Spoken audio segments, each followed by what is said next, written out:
The massive alien ship appeared on a quiet Tuesday morning, breaking through Earth's atmosphere like a knife through silk.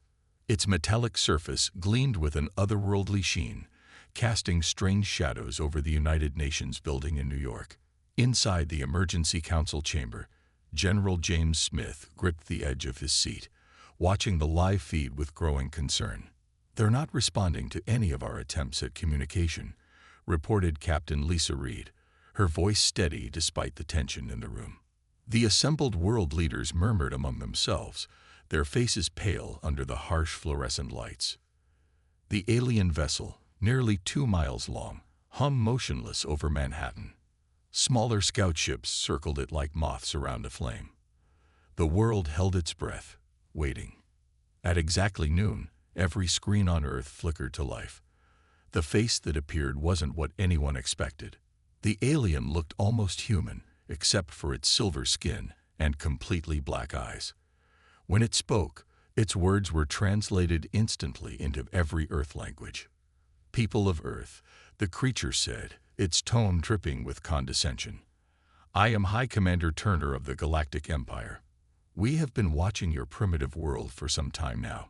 Your technology is quaint. Your weapons are laughably outdated. Your civilization is barely worth noting in our archives." General Smith's knuckles turned white as he clenched his fists. Next to him, the Russian military commander, Colonel Alex, cursed under his breath. The alien continued, "However, your planet sits at a strategically valuable position. The Empire requires your immediate surrender and integration into our dominion. Refuse, and we will demonstrate true power. The kind your primitive projectile weapons and crude nuclear devices cannot hope to match." President Wilson stood up, her face set with determination. "We need to vote," she announced to the assembly. "But before we do, I want everyone to remember, humanity has faced impossible odds before. We've survived ice ages, plagues, and our own destructive nature. We will survive this too." The vote was unanimous.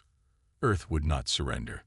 When the High Commander received their response, his silver face twisted into something like amusement. "You still use gunpowder and explosives," he sneered, "while we harness the power of stars. Your bullets will bounce off our energy shields like raindrops off a window. Your nuclear weapons will be swallowed by our containment fields. You have one Earth day to reconsider." As the transmission ended, General Smith turned to the assembly. "They're wrong about us," he said firmly. "They see our weapons as primitive because they're not as flashy as their energy beams. But there's something they don't understand about humanity." "And what's that?" asked the Chinese general, his eyes narrowed in thought. "We never stopped improving our primitive weapons," Smith replied. "While they were busy making their fancy energy shields, we were perfecting the art of kinetic warfare. They think bullets are simple. Wait until they see our railguns. They laugh at explosives.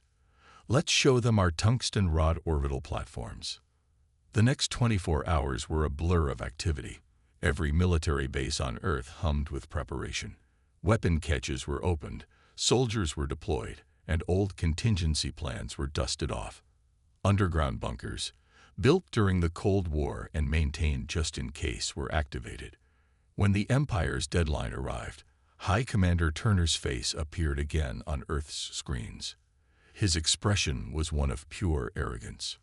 "Have you reconsidered your foolish stance?" he asked. President Wilson stood before the camera, her gray hair neatly tied back, her eyes steel. "We have," she replied, "and our answer remains the same. Earth will not surrender. We will not bow. And we will show you that sometimes the simplest solutions are the most effective." Turner's laughter echoed through the speakers. "Then you have sealed your fate. Prepare for war, primitives. We will show you what real power looks like." As the transmission cut off, General Smith turned to his commanders. "They think we're primitive," he said, a grim smile on his face. "Let's show them why humanity survived all these millennia. Sometimes the old ways are the best ways." The first shots of the war would be fired soon. and the Galactic Empire was about to learn a harsh lesson about underestimating primitive weapons. 3 days after the Empire's ultimatum, General Smith stood in a secret underground facility beneath the Rocky Mountains. Around him, scientists and military experts huddled over captured footage of Empire ships, studying every detail they could find. "Look at this," said Dr. Tom Brown, pointing to a holographic display. The recording showed an Empire fighter ship easily deflecting energy weapons from their own fleet during a training exercise. "Their shields are incredible against energy-based attacks. But that's all we've seen them defend against." Major Kate Wilson leaned forward, her eyes narrowing. "Has anyone ever seen them defend against regular bullets or any physical attacks?" The room fell silent as the implications sank in. "Pull up the scans of their hull material," ordered General Smith. The air filled with new holographic data. Dr. Brown typed rapidly on his keyboard, and complex material analysis scrolled across the screens. "It's like they forgot about kinetic energy completely," Dr. Brown said, excitement creeping into his voice. "Their armor is designed to disperse energy weapons, lasers, plasma, even nuclear blasts. But it's relatively thin. A good old-fashioned armor-piercing round might go right through it." General Smith picked up a regular rifle bullet from a nearby table, turning it over in his hands. They've become so focused on stopping advanced weapons that they've left themselves wide open to the basics of physics. Force equals mass times acceleration. No energy shield can change that. Across the world, similar revelations were being made. In Russia, weapons designers began modifying their kinetic kill vehicles, simple tungsten rods designed to fall from orbit. In China, ancient crossbow designs were being studied alongside modern materials science. Europe's rail gun research shifted into overdrive. The Empire, meanwhile, continued their shows of force. Their ships performed complex maneuvers in Earth's atmosphere, energy weapons crackling with power. They broadcast messages daily, showing off their technological superiority. "Your primitive projectile weapons are useless against us," Commander Turner boasted during one transmission. "Our ships have never been breached in combat." Behind the scenes, Earth's military leaders smiled. The Empire's overconfidence was becoming their greatest weakness. In a hidden facility in Australia, weapons specialist Robert Mills demonstrated their newest creation to a group of officers. "We've stripped down our rail guns to their basics," he explained, standing next to a massive weapon that looked deceptively simple. "No fancy targeting computers, no energy cells, just pure electromagnetic force launching solid metal at incredible speeds." "How fast?" asked an admiral. Mills grinned. "Mach 7. Fast enough that by the time their sensors detect the projectile, it'll already have hit them. Sometimes the old ways are the best ways. Just throw a rock really, really fast." Earth's strategy took shape. On the surface, they made a show of developing energy weapons, letting the Empire's spies report back about desperate attempts to match their technology. Underground, factories worked around the clock producing primitive weapons. Guns, artillery, railguns, and kinetic kill vehicles. General Smith stood in the control room of Space Command, watching as Earth's old satellites were quietly replaced with weapon platforms. "The Empire thinks they're so far ahead of us," he said to Major Wilson, "that they've forgotten the basics.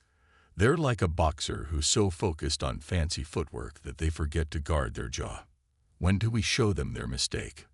Wilson asked. "Soon," Smith replied, looking at a screen showing Empire ships in orbit.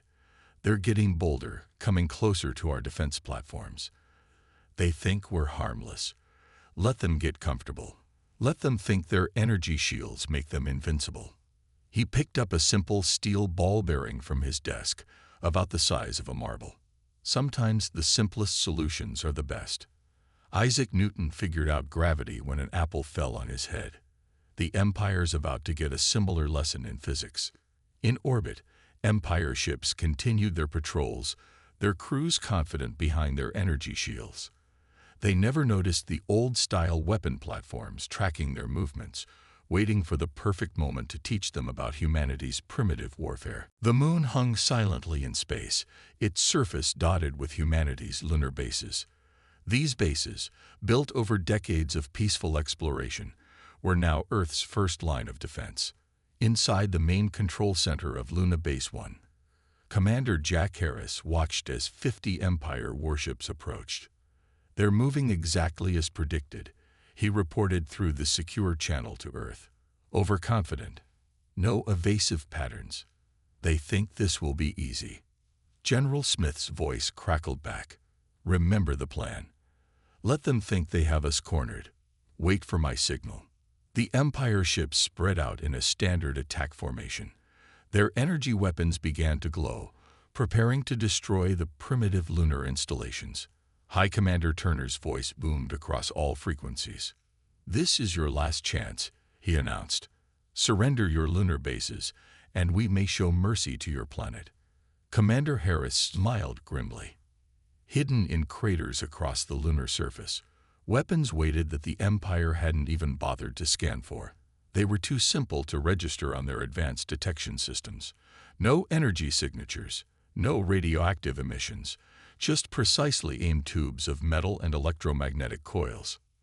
No response from the humans, an Empire officer reported to Turner. "Their lunar bases appear to be powered down. They may have abandoned them." Turner laughed. "Cowards. Begin the attack. Show them what real weapons can do." The Empire ships moved closer, their energy shields glowing brightly against the black of space. They never noticed the slight movements as hundreds of railgun batteries emerged from hidden bunkers across the lunar surface. General Smith's voice came through crystal clear. "All units, execute Operation Newton."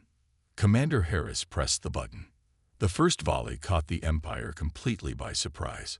Hundreds of tungsten rods, each weighing several tons, accelerated to incredible speeds by simple electromagnetic forces, streaked across space. The Empire's energy shields, designed to stop plasma and lasers, might as well have been tissue paper. Impossible. Turner's voice screamed across the communications channels as the first ships were torn apart. "They're using primitive kinetic weapons." A second volley launched. More ships split open, their advanced armor useless against the basic physics of extremely fast-moving objects. The Empire fleet tried to regroup, but they had never trained for this type of attack. Their targeting systems were calibrated for energy weapons, not solid projectiles. "This is not how warfare is conducted in civilized space." Turner protested as his fleet scattered in panic. "Maybe you should have read some history books." Commander Harris responded calmly over the channel. "Humanity's been practicing kinetic warfare for thousands of years. We've gotten pretty good at throwing rocks." The battle lasted less than 20 minutes. Of the 50 Empire ships that had approached the moon, 37 were destroyed or crippled. The survivors fled in disarray, their perfect formation forgotten, their mighty energy shields proven worthless against humanity's primitive weapons. In the aftermath, Commander Harris walked through Luna Base 1, checking on his people. Despite the historic victory, he kept them at battle stations. The Empire would be back, and next time they wouldn't be so careless. Back on Earth, in the underground command center, General Smith addressed the world's leaders. "Today's victory was just the beginning," he said firmly. "The Empire will adapt. They'll try to develop defenses against kinetic weapons, but we have something they don't. Thousands of years of experience fighting with simple, reliable weapons." President Wilson stood up. "And we have something else they lack: humility. They assumed their advanced technology made them unbeatable. We know better. Humanity has never stopped learning, never stopped improving our basic tools." Reports were already coming in from across the solar system. The Empire was withdrawing its ships to a safe distance, finally showing respect for Earth's defensive capabilities. Their propaganda channels had gone silent. In his quarters that night, Commander Harris picked up a small piece of tungsten from his desk, a reminder of the day's victory. "Welcome to the history books," he muttered. The day humanity's primitive weapons changed the course of galactic warfare. The real war was just beginning, but Earth had proven a crucial point. Sometimes the simplest solution is the best solution, and physics doesn't care how advanced your civilization is. The jungle was silent except for the sound of falling rain. 20 Empire soldiers moved cautiously through the thick vegetation, their advanced armor gleaming despite the mud. Their helmet displays showed nothing on their energy scanners. No power signatures, no energy weapons, no signs of human technology. "This is pointless," the squad leader grumbled. "These primitives can't hide their energy signatures forever. They must have a base somewhere in this region." High above in the trees, Colonel Mark Rogers watched through plane binoculars. His team carried no electronic equipment, nothing that would trigger the Empire's scanners. Their weapons were simple: compound bows with carbon fiber arrows, steel knives, and basic traps. Rogers gave the hand signal. 50 carbon fiber arrows whistled through the air. The Empire soldiers never saw them coming. Their energy shields, designed to stop high-tech weapons, didn't even activate. The arrows punched through their supposedly advanced armor like paper. Within seconds, half the squad was down. "Impossible," the squad leader shouted. "Where are they?" "The scanners show nothing." "That's the point," Rogers muttered, as his team moved silently through the trees. "Can't detect what isn't there." The remaining Empire soldiers fired their energy weapons wildly into the jungle, but the human fighters were already moving to new positions. They had trained for months in the art of staying invisible, using techniques passed down through generations of warfare. Back at the main Earth Defense Headquarters, General Smith watched the operation through old-fashioned video cameras. No digital signals for the Empire to detect. "Another successful ambush," Major Wilson reported. "That's the 5th Empire patrol this week taken out by bow and arrow." "They still don't understand," Smith said, studying the footage. "They're looking for power signatures, energy weapons, electronic communications. They can't grasp that we're beating them with technology that predates electricity." Across Earth, similar scenes played out. In the mountains, Empire dropships fell to simple tripwires strung across valleys. In the deserts, their advanced vehicles were disabled by basic EMP devices, crude but effective weapons that overloaded their sensitive electronics. In an underground bunker, Rogers debriefed his team after the mission. "The Empire thinks war is about having the most advanced technology," he told them. "They've forgotten that war is really about people, about thinking, about adapting." A young soldier raised his hand. "Sir, why don't they adapt?" "They must realize their sensors are useless against our old weapons." Rogers smiled. "Pride. They've spent so long believing that advanced technology makes them superior. They can't accept being beaten by primitives. And their soldiers don't know how to fight without their tech. They never learned the basics." The next day, another Empire patrol moved through a different section of jungle. This time, they walked right into pitfalls. Simple holes covered with leaves, just like humans had been using to trap enemies for thousands of years. "This is humiliating," an Empire commander raged in an intercepted transmission. "We're the most advanced military force in the galaxy, and we're being defeated by sticks and stones." "Not sticks and stones," Rogers said to his team as they listened to the transmission.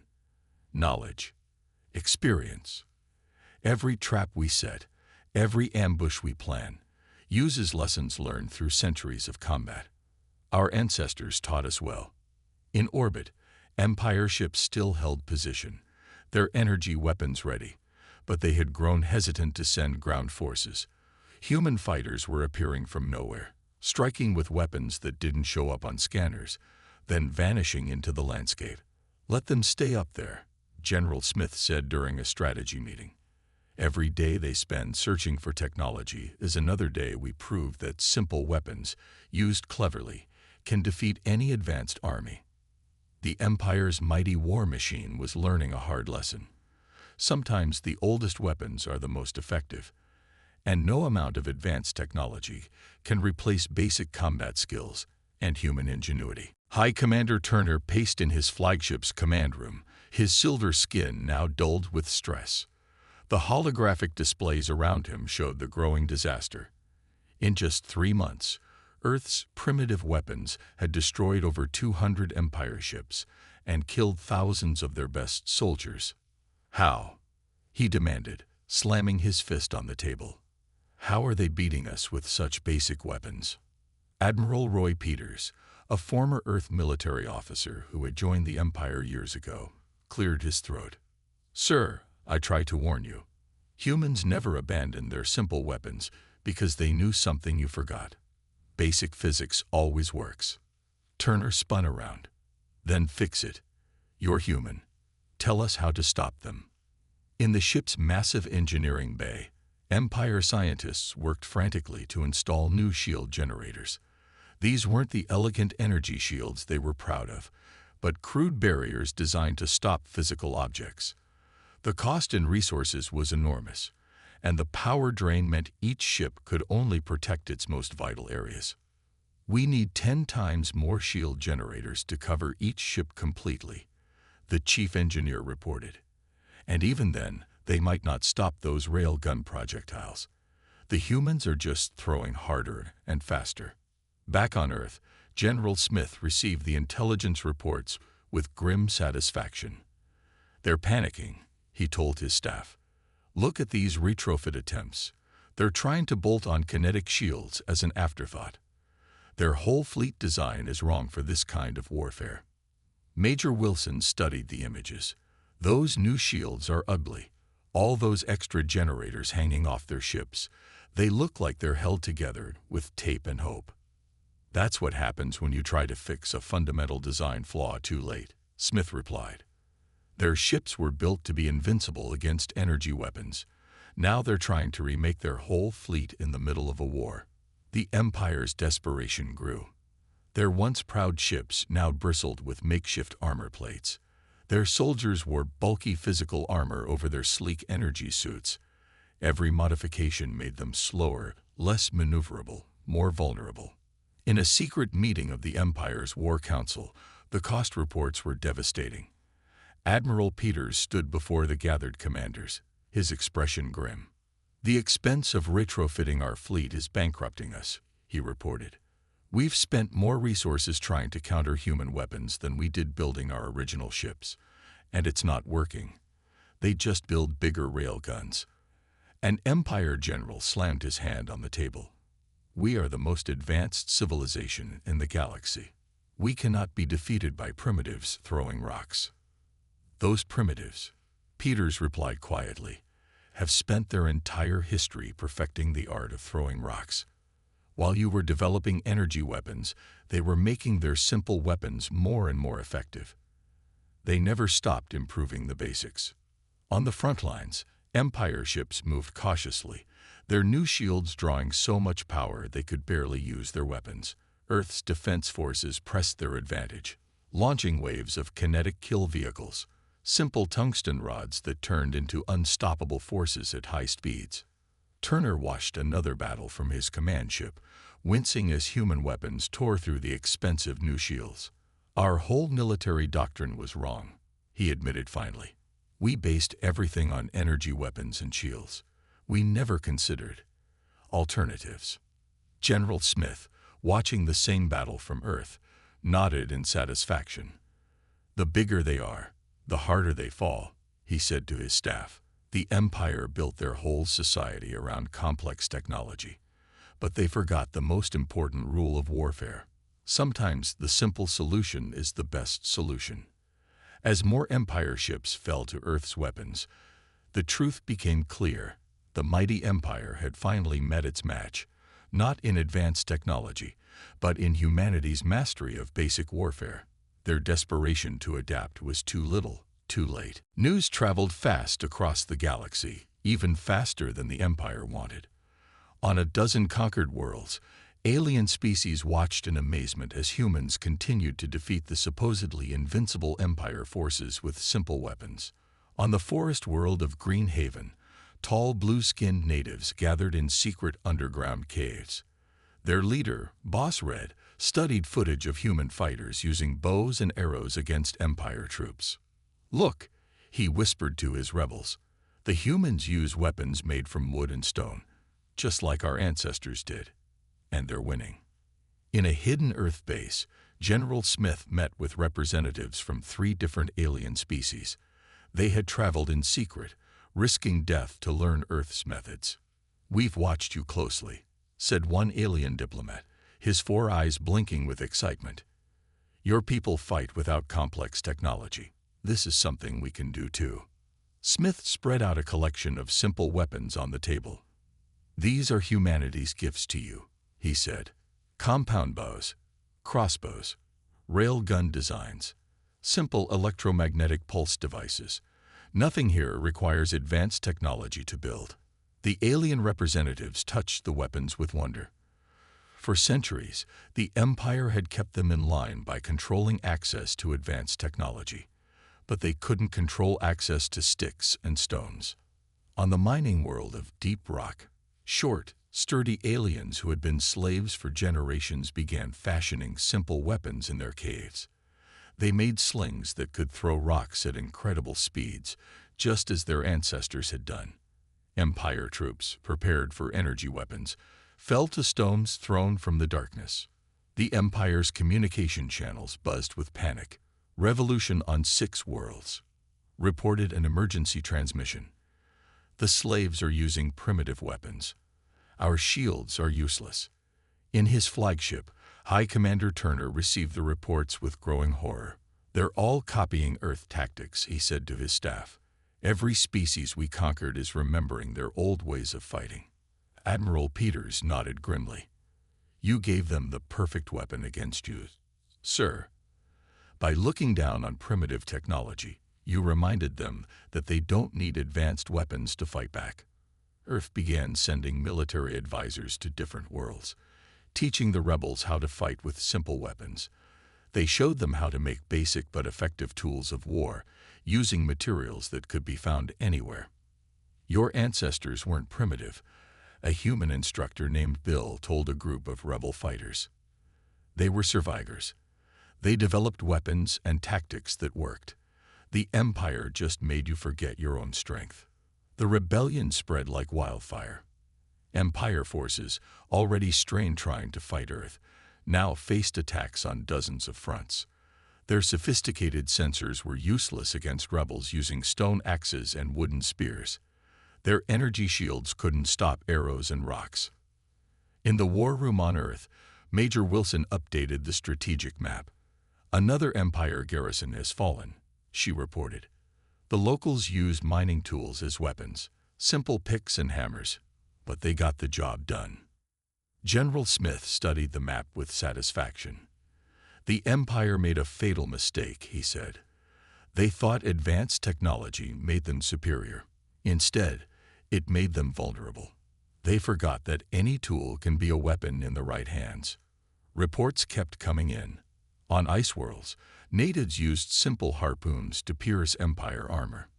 In dense jungles, primitive traps destroyed Empire vehicles. Underground, miners turned their tools into weapons. The Empire's mighty war machine was crumbling, not from advanced weapons, but from the simple tools and weapons they had dismissed as primitive. Their complex supply lines were cut by raiders using basic weapons. Their advanced bases fell to attacks they never saw coming. "We've started something that can't be stopped," Smith told his staff. The Empire's greatest weakness wasn't their technology. It was their arrogance in thinking they had moved beyond the simple but effective weapons of the past. 1 year after Earth's first victory, the Galactic Empire's mighty fleet gathered for its final stand. 5,000 ships formed a defensive line around their capital world. Their once sleek vessels were now covered in makeshift armor, their elegant designs ruined by hastily added kinetic shields. On the bridge of Earth's command ship, General Smith studied the enemy formation. Beside him stood representatives from 20 different alien species, each wearing their traditional combat gear alongside simple human weapons. "They still don't understand," Smith said quietly. "Look how they've positioned their ships. Perfect for energy weapon combat. terrible for defending against physical attacks. Boss Red, the blue-skinned rebel leader, nodded. They can't change their thinking. That's why they'll lose. The combined rebel fleet was smaller, just 2,000 ships. But these vessels were designed differently. Simple, sturdy craft built to launch kinetic weapons. No fancy energy shields, just solid armor and reliable engines. High Commander Turner's voice boomed across space. This is your last chance, rebels. Surrender now. You cannot defeat the most advanced civilization in the galaxy with primitive weapons. General Smith picked up his communication mic. You still don't get it, Turner. We're not trying to be advanced. We're trying to win. He gave the signal. Across the rebel fleet, launch tubes opened. There was no energy signature for the Empire to detect. Just thousands of simple tungsten rods accelerating to incredible speeds. The Empire fleet's new kinetic shields flared as they tried to stop the barrage. But they couldn't cover every angle. Ships began exploding as the simple projectiles found gaps in their defenses. Launch the boarding teams, Smith ordered. Small craft shot out from the rebel ships. Inside, warriors from a dozen worlds carried weapons their ancestors would have recognized.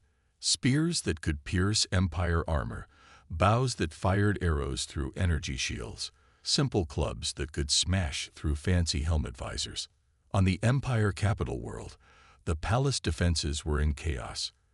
Their sensors, designed to detect energy weapons and explosives, were blind to the rebels using simple tools to climb walls and break through windows.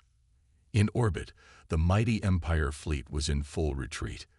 Their complex formations fell apart under the rebel attack. Ships collided as they tried to escape, their crews too dependent on automated systems that had been scrambled by basic electromagnetic pulses. Victory is near, Boss Red said, watching the battle. But they're still dangerous. Wounded animals fight hardest when cornered. Smith agreed. All units, remember your training. Keep it simple. Keep it effective.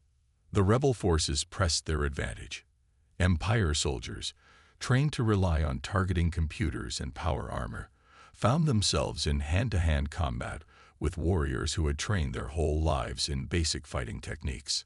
Finally, after hours of battle, High Commander Turner's voice came again across the communication channels. But this time, his tone was different. I, High Commander Turner of the Galactic Empire, hereby surrender to the Earth-led alliance of free worlds. A cheer went up through the rebel fleet.